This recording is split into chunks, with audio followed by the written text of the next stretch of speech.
Je voudrais, pour signaler toujours les limites. Allez-y, rapidement. Si nous sommes réellement dans de grands regroupements, nous sommes à la porte des grandes échéances électorales. Normalement, le débat doit déjà porter au niveau du peuple. Si nous avons réussi le système partisan et les partis politiques... Est-ce que c'est pas trop tôt? C'est pas fait de trop tôt. La politique, comment c'est trop tôt? C'est pas trop tôt pour faire déjà un bilan? Non, le bilan pour le régime, c'est différent de ce que nous disons.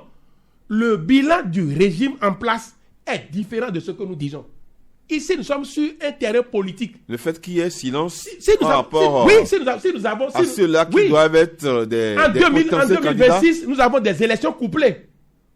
Les candidats, même au niveau local, qu'est-ce qu'ils sont? Ils doivent déjà commencer par dire au peuple ce qu'ils veulent faire à leur peuple. Quelle est la vision? Quelle est la prospection? C'est ça le développement. C'est pas parce que tu as mangé 10 boules d'acassa aujourd'hui, tu es rempli sasié, et demain tu vas rester à jeun. Non. Il faut que les candidats, vous ne voyez pas vous, c'est une insuffisance. C'est une insuffisance.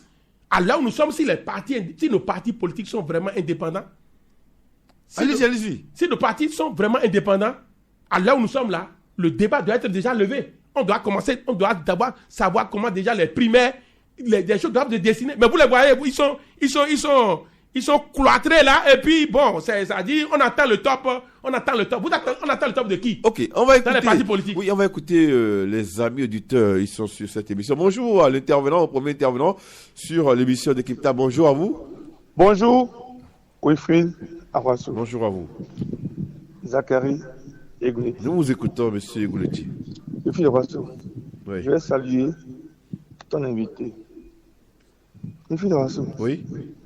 La réforme du système partisan. Une réforme réussie prend par les deux étapes qui suivent. La rectification et la réorientation.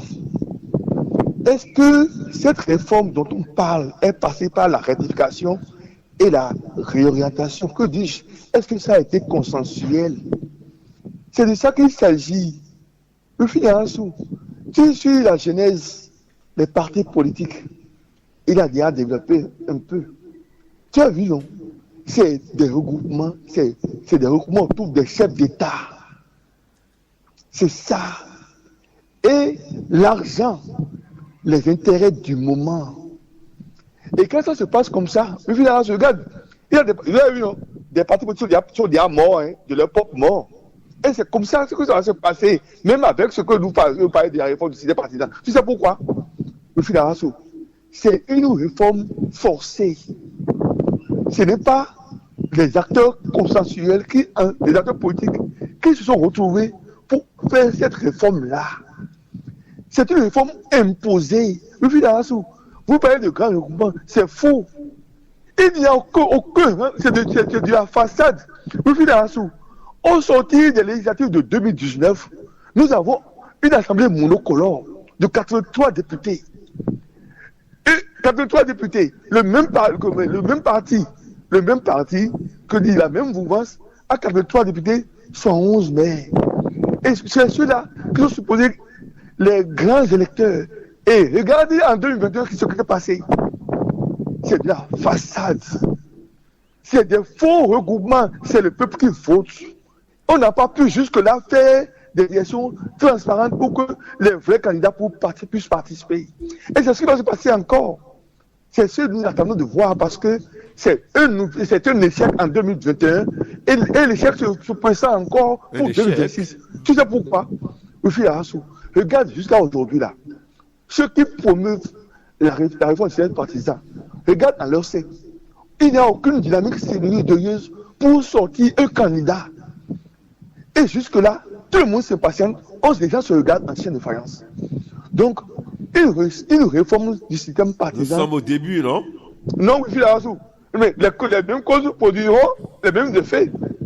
Tout ce que tu vois là, les partis là, c'est rien que de la façade. S'ils ne pas de la façade là, ils n'ont qu'à ouvrir les élections dans la transparence et nous allons voir ce qui va se passer. Merci. Tu as vu, oui, nous avons refusé l'alliance de partis. Et ces partis savent que ça ne va même pas marcher. Ils ont introduit l'accord de gouvernance. Malheureusement, nous constatons que les politiciens du moment, ils créent des lois du moment et d'ici à là, quand ils vont partir, ces lois aussi vont partir avec eux. C'est ça qu'il s'agit. Merci à vous. Une réforme du système partisan doit passer par la rectification et la réorientation. Aujourd'hui, c'est une réforme imposée et ça va échouer. Ça a déjà échoué en 2021. Échoué. Et ça s'apprête aussi à échouer en 2026. Très dur, parce que Zachary Egoletti. Mais c'est bien ça. Il faut qu'on lance la sonnette d'alarme pour attirer leur attention, qui n'ont pas intérêt à échouer une seconde fois la réforme du système partisan.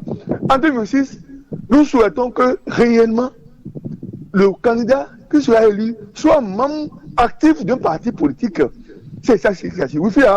La cause principale est manque de militantisme, sous-éducation politique de la population et l'argent. C'est rien que l'argent. Quand partisan va partir, vous allez voir comment UPR et BR vont disparaître. Merci. Merci à vous. C'est votre point de vue. Un autre intervenant. Bonjour, cher auditeur. Allô? Oui, bonjour. Bonjour, Wilfried Awassou. Comment vous portez-vous ce matin? Votre invité. Et je salue aussi mon prédécesseur. Nous ne souhaitons pas que le BR, le PR ou bien l'LD disparaissent. C'est notre combat. On ne peut faire la politique sans les partis politiques. Parce que la loi dit que c'est les partis politiques qui doivent animer la vie politique.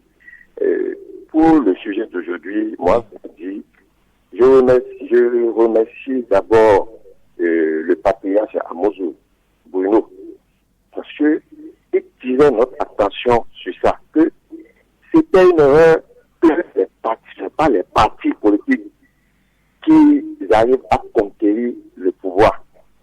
Vous voyez, en son temps, on avait parlé de candidats qui venaient de la Banque mondiale, tout ça là, les oiseaux rares. Mais aujourd'hui, on a dit non, on veut. Je vous fais une confidence. Vous savez que le prochain président en 2026 doit être déjà au Bénin. C'est la loi qui l'exige. Un an avant les élections, le candidat doit être déjà au Bénin. Voilà les avantages du système. Si on dit que nous sommes à un début d'un système, voilà, on félicite le président Patrick Talon parce qu'il suit les choses rigoureusement. Parce que nous voulons mettre en place un système. Donc pour vous, il y a de l'espoir, hein, c'est ça? Quoi? Il y a de l'espoir par rapport à la réforme. Il y a de l'espoir. Il y a de l'espoir. C'est l'affaire de tout le monde. On doit accompagner ça. Vous voyez, je vais vous donner un exemple. En son temps, lorsque la RD, à un moment, lorsque le président Sogo a quitté le pouvoir, vous avez vu les démissions au sein de la RD et qu'il disait, il faisait son show, one man show. Le président Sogo, il dit, donnez des films, des cibles à Bangaya. Il nous parlait de qui? De Koudé. Koudé avait son vin, il s'imposait à tout le monde. Je vais vous donner l'exemple du feu Ismaël Tigane Sepos, avec son Alada. Il s'imposait à tout le monde. Le président de la Sénat aujourd'hui, Saka Lafia, avec son PRR, il s'impose à tout le monde. C'est ça que nous ne voulons pas. C'est ça, c'est un risque qu'on courait. S'il y a des gens avec leur village, ils vont bien. Et dans tout ça là, qu'est-ce que leur politique a rapporté à leur village? Ce n'est que les personnalités qui défendaient avec l'appui de la population.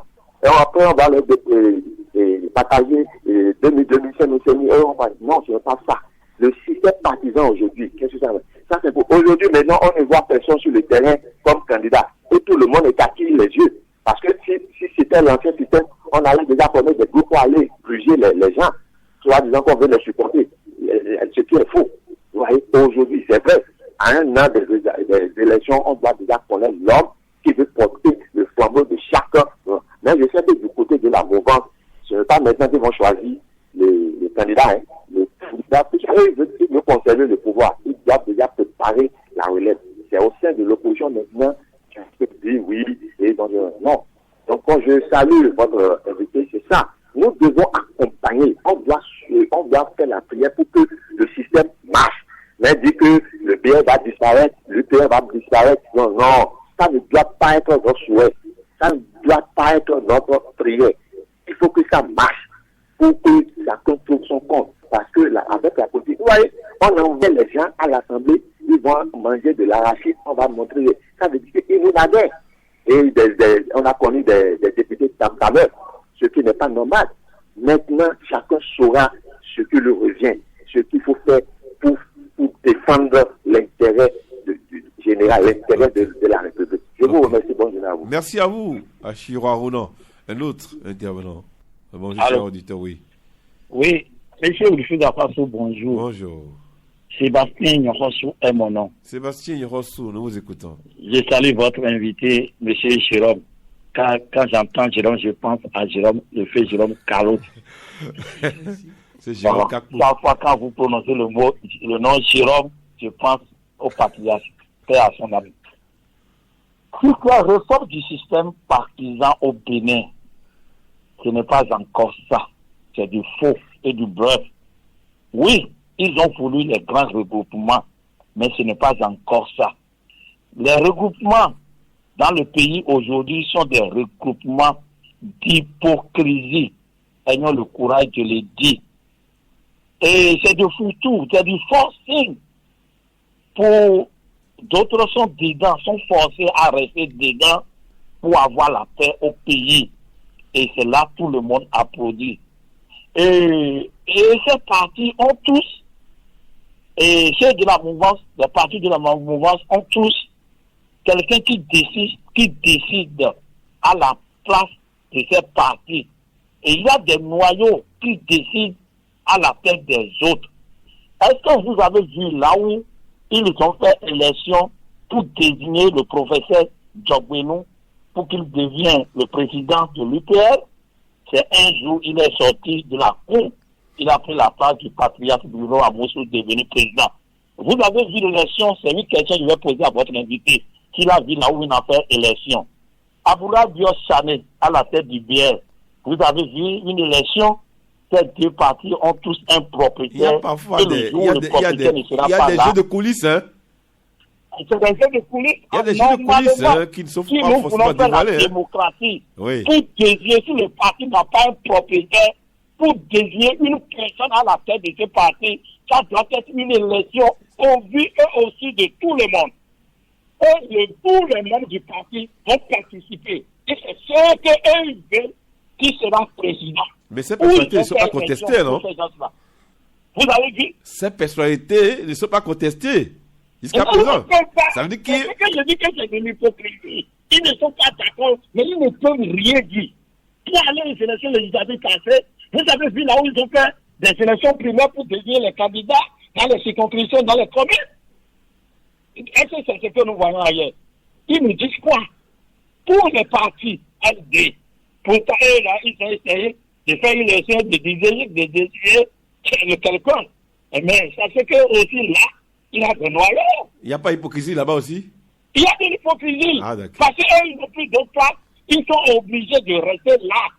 Sinon, ils vont chercher aussi. Parce que, après tout, c'est les seuls partis qui restent. Ils sont obligés de rester dedans. Malgré leur mécontentement. C'est le système, c'est les lois qui les obligent à rester ensemble. Et ils ont des idéologies différentes, mais ils sont obligés de rester ensemble pour faire ce qu'ils veulent. Là, en fait, de 20%, vous voyez là où ça veut nous amener, c'est comme chez moi. Et la fois passée, j'ai entendu le secrétaire général du parti dire, il ne sera pas gêné de voir si elle débat campagne est devenue celle à l'Assemblée nationale. Dans quel pays on va trouver un seul parti à l'Assemblée nationale? Nous voulons faire partie unique. Ça ne m'étonne pas, ça me semble qu'ils ont un plan.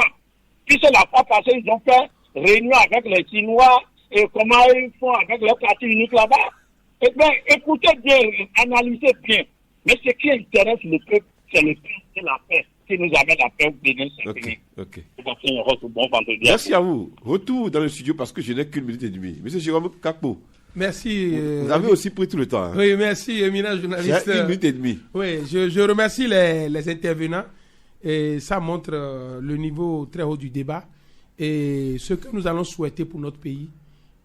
Si nous voulons. Mais il faut souhaiter que la réforme disparaisse, c'est ça? Non. Nous ne pouvons plus revenir en arrière. Ah, d'accord. En tout cas, moi, en tant que jeune acteur politique, moi, je dis que le Bénin, là où nous sommes là, nous ne pouvons plus revenir en arrière pour dire il faut ouvrir la porte encore à tout le monde et qu'on revienne dans le hoya-hoya. Il faut accompagner la réforme. Il faut accompagner la réforme. Et moi, je voudrais demander humblement aux acteurs politiques, nous sommes en train de faire du chemin. Nous avons relevé les insuffisances. Que les acteurs politiques favorisent le débat. On ne peut pas être stationné, on ne peut pas stationner. Si chemin faisant, nous constatons que ici, ça n'augure pas la paix, ça n'envisage pas la paix, que les acteurs politiques s'asseyent, les députés s'asseyent, et que si c'est le code électoral, ils n'ont qu'à aborder le code électoral. Si ce n'est pas le cas, ils n'ont qu'à mener le débat devant le peuple béninois. Ils n'ont qu'à faire des débats concrets pour prouver que non, c'est elle qui ne veut pas rentrer dans le jeu, c'est elle qui ne veut pas, qui a peur des exigences, et que la démocratie avance et qu'il y ait la paix. Que nos candidats soient des candidats sérieux et qu'ils viennent dire au peuple béninois ce qu'il veut faire de son destin. C'est très important. Il ne faut pas se cacher, on fait les jeux de coulisses et après, on sort la tête de quelqu'un et c'est fini, on passe l'élection, on aligne les gens derrière lui et puis c'est fini, demain président, et puis la roue tourne.